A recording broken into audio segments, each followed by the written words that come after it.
Sidang sengketa antara Walhi Bali dan Pelindo III Benoa di Komisi Informasi Provinsi Bali kembali digelar dengan agenda sidang pemeriksaan materi.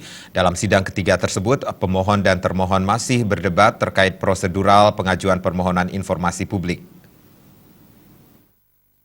Sengketa informasi antara Walhi Bali dan Pelindo III Benoa dipimpin oleh Ketua Majelis Komisioner Agus Astapa berjalan cukup alot. Kedua belah pihak pemohon dan termohon masing-masing mempermasalahkan prosedural terkait permohonan pengajuan informasi publik. Kedua belah pihak yang bersengketa ini sebelumnya dimediasi namun menemui jalan buntu. Dalam persidangan dengan agenda pemeriksaan materi tersebut, pemohon Walhi Bali menyebutkan telah mengajukan surat permohonan informasi publik terkait sejumlah dokumen proyek reklamasi di Pelabuhan Benoa. Menurut Walhi Bali, permohonan tersebut bertujuan untuk mengetahui dampak lingkungan dari reklamasi tersebut. Sementara kuasa hukum Pelindo III Benoa tidak memberi tanggapan atas permohonan informasi publik tersebut karena tujuan permohonan informasi tersebut tidak jelas. Selain itu, kemungkinan bocornya dokumen itu ke publik menjadi pertimbangan perusahaan. Perdebatan tersebut akhirnya bisa dicarikan jalan tengah oleh Majelis Komisioner. Termohon Pelindo III Benoa siap memberi tanggapan atas permohonan Walhi Bali. Apa yang Walhi sampaikan dalam surat permohonan informasi publik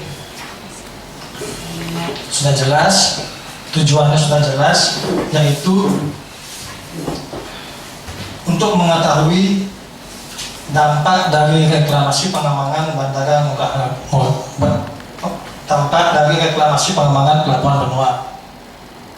Karena menurut kami kegiatan tersebut akan membawa dampak buruk bagi lingkungan hidup. Hanya untuk mengetahui dampak lingkungan saja, lebih baik kita melakukan penelitian saja di lokasi proyek, dampaknya apa, seperti itu saja. Kalau yang tujuannya adalah mengetahui dampak lingkungan.